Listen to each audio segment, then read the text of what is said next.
You are listening to The Brian Craig Show podcast, broadcasting from sunny South Florida. Brian is joined by his wife and co-host, Kathy. Follow Brian on social media at BrianCraigShow.com. And now, Brian and Kathy. Welcome to the program, everyone. I'm Brian Craig, always joined by my wife and co-host, Kathy. Thanks so much, everyone, for tuning in. Okay.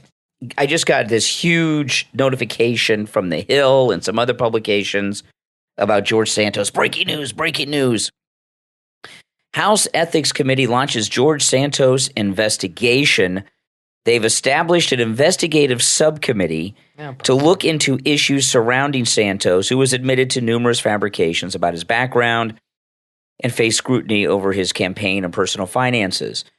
The committee said the panel will look into whether he engaged in unlawful activity, blah, blah, blah. Okay, I don't care. Here's the thing, okay? I stand with George Santos, okay?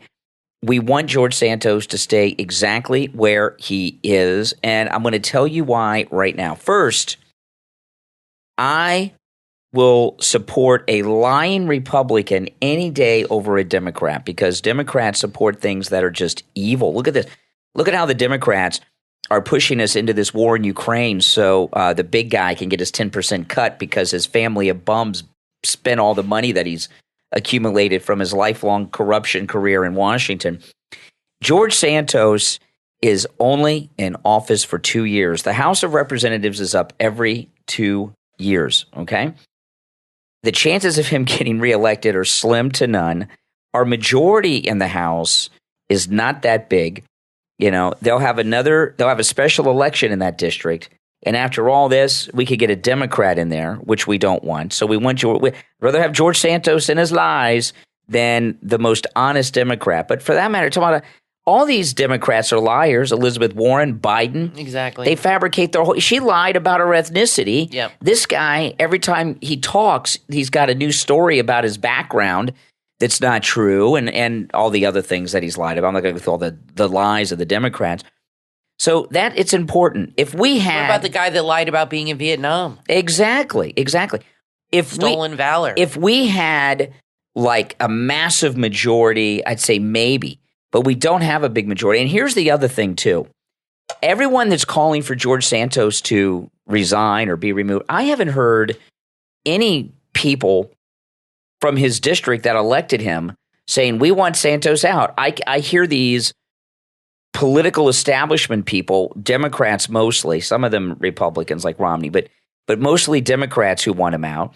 And we don't want to be in the business where we are caving to Democrats. We're in charge. We won the majority.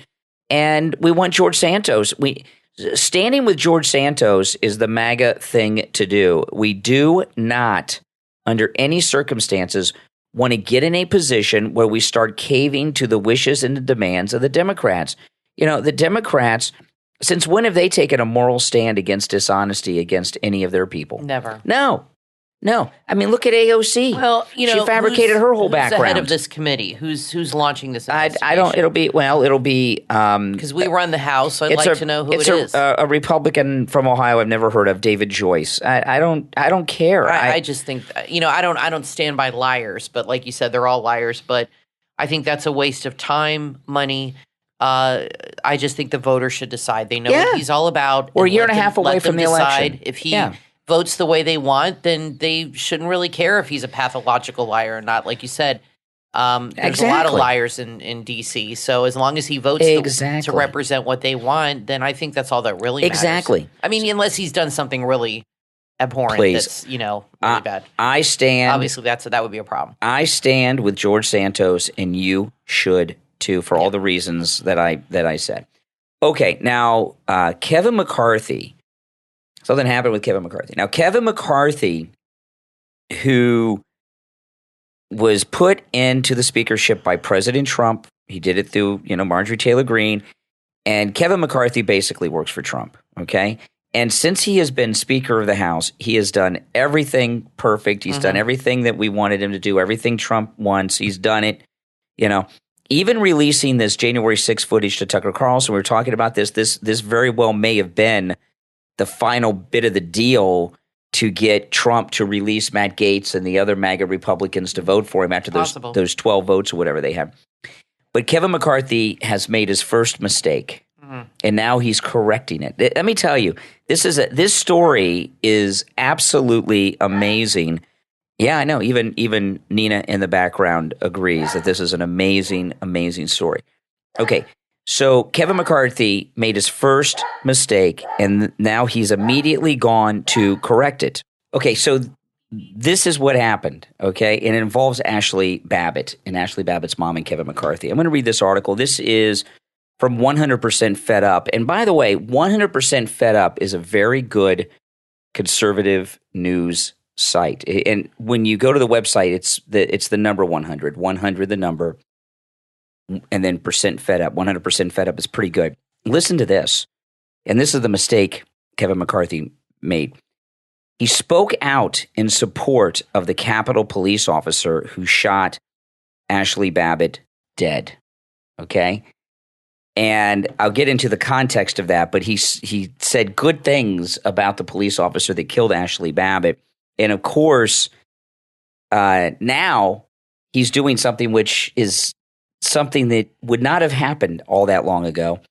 He is actually has met with Ashley Babbitt's mother after this, which is absolutely amazing. This doesn't happen, this kind of thing. This is a first. Let me go through the story. Now, of course, on January 6th, she was shot by that Capitol Police lieutenant, the one that left his gun in the bathroom. On February 2nd, this is last month, February 2nd, Kevin McCarthy was at a press conference, and a reporter asked him this question, quote, "Do you think Ashley Babbitt was murdered, or do you think the police officer who shot her was doing his job?" Unquote. Now, that's the quote of the reporter. So this was an attempt to set up Kevin McCarthy because, the press, what they want to do is bring Kevin McCarthy and all the MAGA Republicans as insurrectionists. So they asked him this really kind of catch-22 question for somebody in his position, and he gave the wrong answer, okay? So he says, so the reporter said, "Do you think Ashley Babbitt was murdered? Do you think the police officer who shot her was doing his job?" And Kevin McCarthy's answer is not a good answer. This is what he said. Kevin McCarthy, "I think the police officer did his job." That's not the right answer. No. I would say if he wants to be politically correct and kind of, I would say something like, "It's an unfortunate incident, and I wish it never happened. But sometimes these things happen." And kind of one of those vague political answers he didn't want to give, but that's pretty correct. If you watch the footage of, and by the way, Ashley Babbitt's murder, that video you've seen of it was recorded by that BLMer who was working for the news organizations that was wearing MAGA gear. Remember that guy? Yep. And if you watch the footage right before that, Ashley Babbitt was trying to cool everything down and stop everyone. She went to the Capitol police officers and tried to get them to stop people from advancing. They wouldn't listen to her. She tried to stop people. If you watch the video just a short time before that. So when McCarthy said, "I think the police officer did his job," and there was a lot of blowback from this, from Republicans, I'm sure. But especially Ashley Babbitt's mother. Following Kevin McCarthy's statement, Ashley Babbitt's mother said she would be stopping by McCarthy's office to ask him about his answer. And this is Ashley Babbitt's mother said this: "I want to ask him if he's had the stomach to watch my daughter's murder, or if he just says whatever his handlers tell him to say." That's what Ashley Babbitt's mother said. The day after Kevin McCarthy's comments about Babbitt's death, her mother went to the speaker's office and tried to get an audience with him. She was denied, which is really inappropriate considering what she's gone through. The grieving mother admitted, "I was perhaps a little aggressive with his aide." When the mother was at the U.S. What was she trying to accomplish by meeting with him? She wanted to ask him about this comment that he made about that the cop did his job. When the mother was at the U.S. Capitol for the House Committee on Administration hearing on February 28th, so just a couple days ago, a senior aide to McCarthy approached Ashley Babbitt's mom and asked if they could schedule a meeting for her and Speaker McCarthy in March. Ashley Babbitt's mother said she would be glad to have the opportunity to speak with McCarthy. She said she found the overall conversation was respectful. She met with other members of Congress, and someone that was there said they saw, it goes on to some other details, but that comment he made, it's one of those little tells, because he really doesn't like Trump or MAGA, Kevin McCarthy, but he made a deal with Trump. He wanted that speakership so bad that he made a deal he just with plays Trump. Both sides, Well, I don't. That's how it is. He's out for himself, and he's gotten where he's always wanted to be, and that's what politicians do. You know what I mean, he's just playing both sides. And this January 6th footage, I think Tucker Carlson's probably going to do a pretty good job with it. I'm looking forward to get all of his reporting on it, and then like we were talking about on our last podcast, I'm looking forward to all of the footage, all of it that Tucker is going to have access to be released by Kevin McCarthy online for everyone to see. I think everyone should be able to see all of that footage. I think it should be made very public so everything can be settled. And like I've been telling you guys, the January 6th footage, whatever it shows, it shows. I'm totally confident with it. Some things have already been found out since we last spoke about it. And whatever that footage shows, I don't care. I want to know the truth of what happened that day. And I think Tucker Carlson does, and I think Ashley Babbitt's mother does.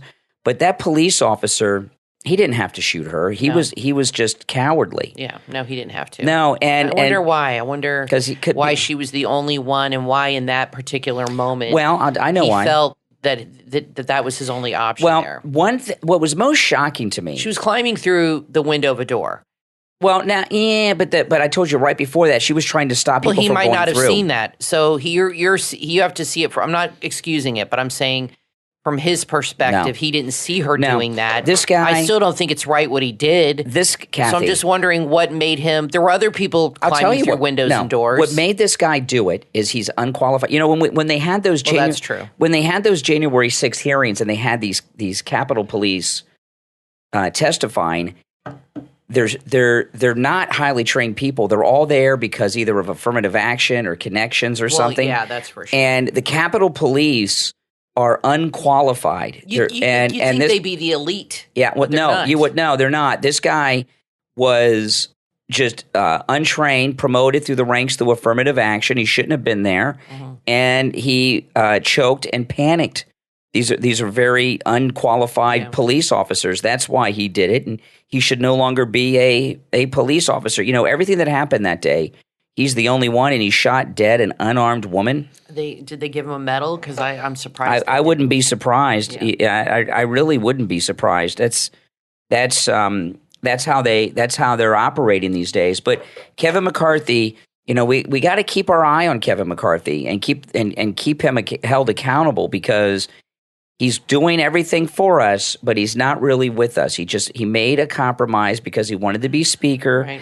And we got to keep our eye on him. And his original answer about Ashley Babbitt, that's what he really thinks. That's how he really feels. All this other stuff is Trump probably called him and said, "Kevin, this is ridiculous. You got to go meet with her." Well, but you have to look at him like a George Santos. Then does it matter if he says that, or what matters is how he votes and what he does? Well, yeah, it matters, because George Santos, he's new in Congress. He has no power, no authority, nothing. Right.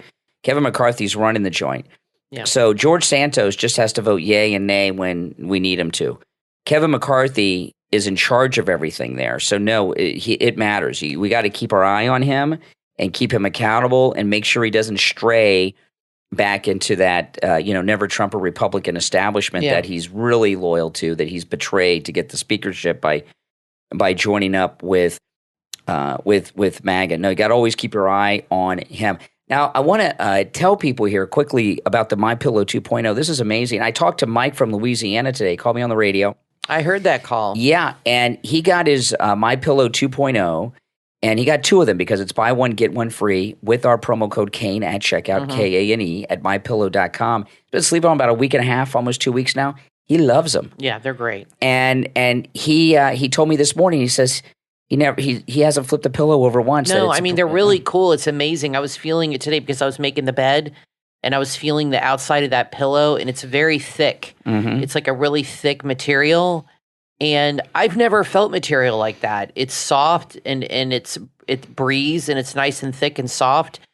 But it's cool when you touch it. It's so crazy that I've never. He said it's a brand new technology. I saw a commercial for it the other day. He said that he didn't think he could improve his pillow, but this is a brand new technology that he had to do, and he said it's even better than the original. That's right. But if you want the original, that they're great too. But if you have issues with being hot, which I think most people do, especially if you're a woman over 50, I've talked about that. This is definitely the pillow you need to get if you're going through menopause or if you live somewhere where you get, most people do when you get hot at night and you have that issue. I'm telling you, this pillow will stop you from having to flip that pillow. I'm telling you, it really is amazing. Absolutely. And you can take advantage of all the specials at mypillow.com with our promo code Kane at checkout, Kane, not just the ones we talk about. But the MyPillow 2.0 special is going to end without notice. I'll tell you why. The MyPillow 2.0 is selling far beyond their projections. Yeah, I've had many people message me telling me they got it and they love it. Yeah. Many people. And when they start to run low on inventory, it comes in different fill levels. It comes in different sizes. They're going to have to end the special just because of the inventory demand. So it's there right now. True. Buy one, get one free, the MyPillow 2.0 with our promo code Kane at checkout, Kane. We'll be right back. Each new year brings fresh positivity and motivation. Keep the ball rolling with printable planners from The Wordly Planner on Etsy. That's all one word on Etsy.com. The Wordly Planner makes it easy to stay organized and keep track of the busy aspects of your life. Featuring a wide selection of beautifully designed printable planners, you're sure to find the perfect organizational companion for your busy life. Don't let forgotten appointments, events, and habits slip your mind. Instant download printable planner pages from The Wordly Planner are high quality, ready to print, and thoughtfully structured planners to help you live a happy, organized, and structured life. Say goodbye to the crazy days full of forgotten to-dos. Printable planner pages from the Wordly Planner will have you focused and committed to accomplish whatever you set your mind to. Visit the Wordly Planner, that's all one word, on Etsy.com or go to Etsy.com/shop/the Wordly Planner. Etsy.com/shop/the Wordly Planner and start shopping right now. Intero NFT is the premier blockchain-based NFT marketplace that provides a unique opportunity for creators to showcase their ideas and objects as NFTs. With Intero NFT, anyone can create an NFT for the unique content and connect with buyers as the original creator. This platform is the perfect home for content creators, artists, musicians, and producers of all kinds of products. With Intero NFT, you can easily mint, buy, and sell your NFTs. The platform is easy to use, too, and it offers a variety of features that make it simple to showcase your NFTs to the world. Whether you're a new creator or an experienced professional, Intero NFT is the perfect place to connect with buyers and showcase your work. If you're looking for a way to get your unique content noticed and to connect with buyers who appreciate originality, look no further than Intero NFT. Join the community today and start minting, buying, and selling your NFTs at InteroNFT.com. That's InteroNFT.com. Don't forget to check out Intero Web3 Token, the store of value for the Intero NFTs marketplace, a decentralized currency already trading at QuickSwap.exchange, also available at CoinMarketCap. Sparky and Timmy's Quest for the Magical Crystal is a captivating and uplifting children's book from author Adonis E. Canseco, available on Amazon, and follows two unlikely companions on a mission to lift a long-standing curse that has plagued a small village. Upon discovering that the curse is linked to a stolen crystal guarded by a formidable dragon, Sparky and Timmy embark on a perilous journey to the dragon's lair, encountering various challenges along the way. Through their courage, cooperation, and quick thinking, they overcome these obstacles and succeed in their mission of returning the crystal to the village and earning the gratitude of its inhabitants. With its stunning illustrations, Sparky and Timmy's Dragon Adventure is the perfect choice for young readers 4 to 8 who enjoy stories of action, adventure, friendship, and heroism. Sparky and Timmy's Quest for the Magical Crystal from author Adonis E. Canseco is available on Amazon in Kindle and paperback. Order your copy right now. You are listening to the Brian Craig Show podcast. Broadcasting from sunny South Florida, Brian is joined by his wife and co-host, Kathy. Follow Brian on social media at BrianCraigShow.com. And now, Brian and Kathy. Welcome back, everyone. I'm Brian, always joined by my wife and co-host, Kathy. Okay, so I wanted to bring up one thing real quick, this Sally Field thing. I don't watch award shows, but there was some award thing, and she won a Lifetime Achievement Award. I saw clips. And she got up there, you know, she kind of got big in the 60s. She was Gidget and all this stuff. Yeah. The TV show, The Flying Nun and all that. And she got up and gave her speech, and she said, you know, when I started, I was a white girl with a pug nose, and I know things were so much easier than for most of you in this room. And I thought that was so condescending and racist for her to get up there. That's her white guilt, her white liberal guilt. She's trying to absolve herself from whatever guilt she's feeling. Let me tell you something. It's hard for anybody to make it in Hollywood, no matter if you're black, white, Asian, Spanish. But there were plenty of black actors back then. Maybe she has a point, but Hollywood's run by liberals. So what is she saying? The liberals in Hollywood in the 60s were racist? Yeah, they probably were. And they probably didn't have as many roles if you were black, but it was hard for a lot of people to make it in Hollywood. It's hard for everybody. There's plenty of white people that didn't make it either and didn't get to her level. So I don't understand why race is even an issue in her stupid speech. And I just thought it was so condescending to people. I mean, they really need some old white woman up there apologizing. I don't know, maybe that's what they like, but the people in the crowd. But I thought it was really rude. You know, okay.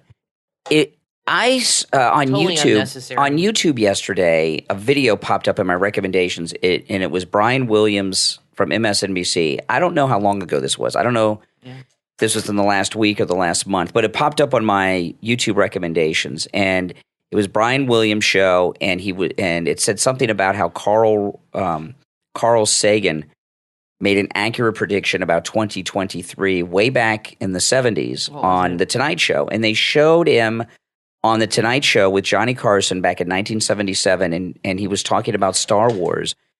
And Carl Sagan was very upset at Star Wars because he says this takes place in a faraway galaxy, and apparently everyone in the faraway galaxy is white. And he went on I was very surprised Carl Sagan went on this whole thing about how Star Wars was so white. And Johnny Carson pointed out all the aliens that are in it that aren't human and different colors and everything. And he says, yeah, but they're not running things. The people that are running the universe are white, you know. And then they go back. They go back to Brian. What about Lando? Yeah. Well, that was not out yet. He was in the second movie. Oh yeah. That was Empire Strikes Back. It's before Empire Strikes Back. Which is a great movie. You know, they brought him in just, I guess, because of Carl Sagan's griping. I guess so. But then they go back to Brian Williams, and it's 2023, and he's like, oh wow, what a futurist, and he could see. Oh my gosh. You know, here's the thing, okay?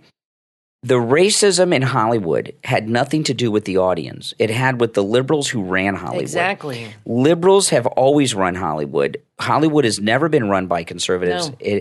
From the silent film days, it's always been run by liberals.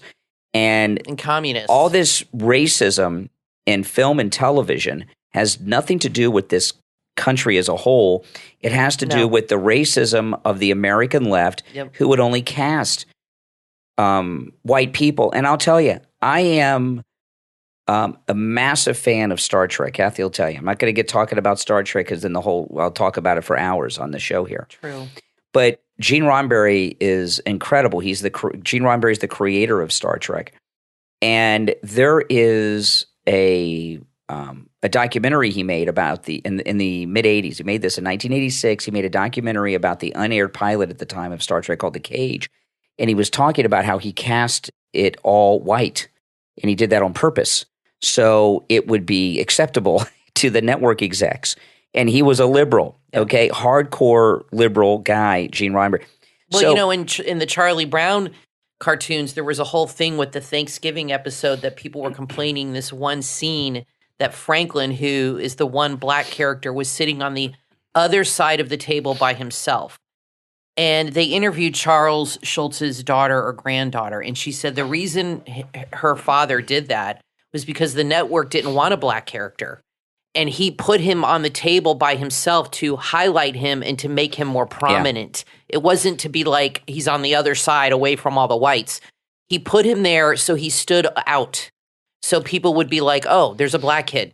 So he said the network didn't want a black person. So Sally Field, Hollywood is racist. That's right. And this is the industry you've been a part of. That's right. But she wants to go up there and act like that MAGA is the problem. They want to. I'm sure what she's thinking. What they're trying to do is say that America was the problem. And I tell you guys, anytime these types of things come up, anything in America's history that the left tell us this country has to apologize for was brought to you by Democrats. That's true. Like this racism in Hollywood. And now what Hollywood is doing is they're not putting white people in anything. There's a new Peter Pan coming to Disney. And there's the one white girl in it, but like Peter Pan isn't white. And, no, he's like Hispanic or and Tinkerbell's black, and and that doesn't bother me. Well, I don't care. Here's the thing, Kathy. Here's the thing. Minorities are now being overrepresented by Hollywood, and what it's doing is it's making the movies and television shows not realistic. If everyone except the villains, are minorities, it doesn't make sense. There's an overrepresentation. So now Hollywood, who spent 100 years discriminating against minorities, is now discriminating against white people. Well, I don't know about. For me, what bothers me is the motivation behind it. It's not so much the overrepresentation, because I don't agree with that necessarily in some things, but it's the motivation behind it and the reasoning they're doing it. It's like they're doing it not because they think these people are good for these parts. They're doing it because they feel they have to make amends for things, and they have to offer these parts to people, not necessarily based on talent, but based on political correctness. I think, so whatever. Well, there's a new story out today. This is insane. China has their hands in so many terrible things in this country. So China, they're behind the fentanyl crisis. China is behind the southern border to keep the fentanyl going. They got they've got their hands in everything. And there's a news story today. This is on Fox News' website. Chinese nationals operate nearly every illegal indoor marijuana farm in the largest U.S. county, according to police. And this is out in San Bernardino, California. Is that Los Angeles County? No, Los Angeles is Los Angeles County. San Bernardino, I'm not sure where San Bernardino County is. If that's in Los Angeles County. It's in Southern California. No, Los Angeles is its own county. Los Angeles County. I thought San Bernardino was a city in Los Angeles. This is San Bernardino County. So I never knew there was a county. Yeah. So, and that's the largest? No. It's the largest county, but the Chinese, and these are Chinese nationals. These are not Americans of Chinese descent. Right. Own pretty much every indoor marijuana grow house there. Almost everything negative that's involving things in this country today are tied to China and their control over our government and our officials. And this stuff has just got to end. They want to create they want to dumb us down and get everybody hooked on drugs. It's all about bringing down the country in so many different ways. Well, they're doing it. Different areas. They're doing it. And the Democrats are letting it happen. The Chinese have the fentanyl coming in, and now we find out that they're involved in the illegal marijuana trade. Yep. And I don't even know why there's an illegal marijuana trade at this level in California, where about the money they're making there, where it's legal. Yeah. Everybody can get the marijuana card, so I don't know why the illegal drug trade is so prominent. But, President Trump in his re-election campaign, he really needs to target what the CCP is doing in this country. This country is under attack by China in so many ways, and it's a different kind of warfare. It's not your grandfather's warfare where everybody goes in with their guns and kills each other. They're fighting on a totally different level that we've never experienced as a country. That's right. And the problem, the reason that they want to keep everybody so divided is because if people come together as a country united against them. That's not what they want. Mm-hmm. So it's better for them to keep everybody super divided than nothing gets accomplished.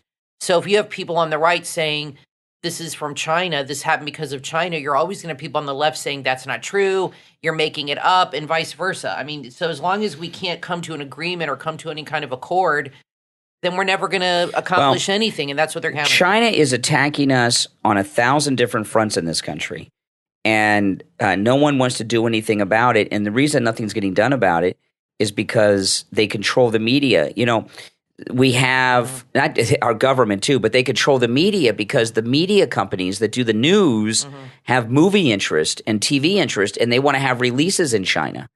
So look what happened with John Cena. Yeah, because of that huge market in China, they don't want to report what China's doing. I just want to mention one last thing. We just got in the mail, just right before the podcast, Ron DeSantis' book. Yes. Okay? Ron DeSantis has a new book out. It's called The Courage to Be Free, Florida's Blueprint for America's Revival by Ron DeSantis. I'm going to read you the description on the back of the book in just a minute. But, you know, this is a very important thing with DeSantis and Trump, okay? I still stand by my theory that he's working with Trump, and I'm not going to get into that now. I've talked about it a lot, and everyone thinks I'm nuts, and maybe I am.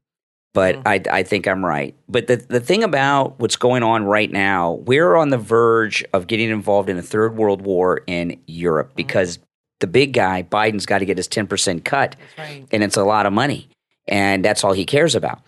And Donald Trump is the only person who is president can stop this war. Ron DeSantis, I love the guy, but he's in bed with all the donors, and he's not rich like I agree Trump. with you on that. And if he were to get elected, if he were to get the nomination and get elected instead of Trump in 2024, Ron DeSantis would not be able to stand up to the donors like Trump can. Too many people. So, yeah, my prediction would be if DeSantis got the nomination, and I don't think he's going to, it's going to be Trump. But if he did, he would run against the war in Ukraine and say, we don't need to be involved. I'll make sure we're not involved.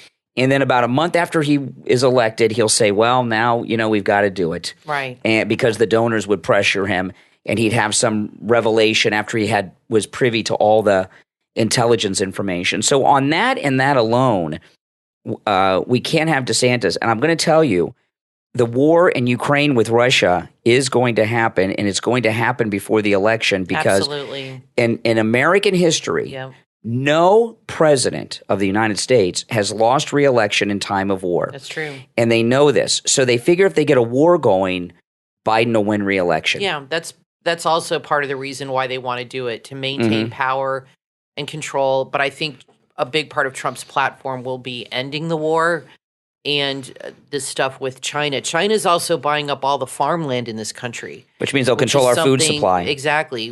Them and Bill Gates, which is something a lot of people – now DeSantis is working so that does not happen here, and he's quite aware of that. And the governors in this country should not allow this to occur. And I'm really upset that all these farmers – I know they're probably offering them a lot of money, but think about what you're doing in the long term to America and what's going to happen because of this. So shame on you. So I'm going to read the description of Ron DeSantis. What do you notice about that book? Book. I don't know. Well, it's not a bug killer like Bill Clinton's book. It's thin. It's pretty thin. It's average size. It's probably it's a small book. How many pages? 300 or something? The print's it's not pretty big. wordy. It's under 300. I mean, it's a book you can read in a couple hours. It's 256. There you go. So let me read the description on the back, okay? And I'm going to read this book. This is Ron DeSantis' back of his book. When I got elected in 2018, there were nearly 300,000 more registered Democrats than Republicans in the state of Florida. Before I became governor, Florida had never had more registered Republicans than Democrats. That's true. By October 2022, Florida had more than 300,000 more registered Republicans than Democrats. So we gained 600,000 registered Republicans, a registration shift towards Republicans that is unprecedented in modern political history. We witnessed a great American exodus from blue states with Florida as the promised land. This is not some general validation of the Republican Party, much less of the Republican establishment. There are folks who largely feel unrepresented by GOP leaders in Washington, D.C. and have gravitated to Florida largely because we have led with an agenda that represents the values of people like them. Indeed, I think the character of the Florida migration is more emblematic of people wanting to see policies that reflect both the American tradition and the basic common sense. He goes on, okay, let me tell you this, okay? I don't want him to be, I think if he becomes president instead of Trump, the war in Europe will happen. It will be big. It'll go on for years, okay? So that's a disaster. But here's the thing. What he said is true about registered Republicans and Democrats. However, this was not a blue state. It has gone both ways in the presidentials, but Florida, we have had Republican governors and a Republican state legislature for 25 years. And the way that this is being presented by DeSantis and others who support DeSantis is that this was not a Republican state until he made it that. That is not true. He did flip Miami-Dade. No. The state's which more is huge. No, the state's more Republican than it was. Yeah, he solidified it. But this state, we've had both houses in Tallahassee have been Republican, and our governors have been Republican since 1998 when Jeb Bush won as our governor the first time around. And Jeb Bush is a creep Republican establishment sicko right now, but he was a very good governor. He broke the teachers union in Florida. Our Florida's turnpike is called the Ronald Reagan Turnpike. And that was done back in like 98, 99, okay? It was done early on when Jeb became governor. So Florida did not just become a Republican state because of COVID and Ron DeSantis. We've been a Republican state for a long time. We just became more Republican. Now, this thing about the exodus of people up north, there's two big negatives about it. One we've talked about is housing is like unaffordable in Florida. We have a real estate boom that is insane. I talk about how the houses on our street are selling for 3 times, 4 times what we paid for ours on the same street. And and that's one problem we have. And what's going to happen at some point is the real estate market is going to collapse in Florida, and DeSantis is going to have some trouble with that. Okay, there's another problem in Florida. He has that. I don't know. I think it hasn't seemed to slow down. In fact, they've talked about other states where real estate has slowed down a little bit here, but they said Florida is the one state that's maintaining that level of home selling for. I don't see it as a problem. It's still early on. The only problem is the rents are high. Well, that's the second problem. Yeah. We have a major homeless problem in Florida of people that are not your typical wino type. These are people that have regular jobs and drive Escalades. And because I'm serious, because real estate prices are so high, rents have gone through the roof, and regular people that have good jobs are living in their cars and parking lots all over Florida with children. Too. And these are the type. When I tell you guys that DeSantis is getting a free pass from the media, he is. And one of them is this big homeless problem in Florida that no one talks about. And the local news covers it, and it's sad. The people that are living in their cars would shock you. There are some developers building apartments that are affordable now because if you're a developer, it's a really good time to do that, to develop modest apartments or homes that are very minimalistic but have basic things that are, obviously livable and well made, but nothing overly fancy, but a nice domicile for a family to have. And if you charge like a reasonable rent or mortgage or whatever, you can do very well because there's so many people that need affordable housing. But there's not going to be enough of that. When he's running for president, this homeless crisis is going to be all over the news across the country. It'll be devastating to him. And I don't think he realizes it because he's being so pumped up by people that he really doesn't have his feet on the ground, DeSantis, about the true situation. I don't think he understands that he's been given a free ride. When do you think he's going to announce or not announce? When do you think he's going to come out and give a declarative statement? I'm running. It's going to be soon. The book. This is what's going to happen. The book is out, so he'll go on a book tour, right? And then probably after that, the book, and then the book tour, and then the announcement. It's going to come soon. Now, I want to take a moment to thank our Patreon supporters for their support of the program. Thank you so much, guys. And our top Patreon supporters get a live on-air thank you shout-out on each and every podcast episode. So the names you will hear now are our top Patreon supporters.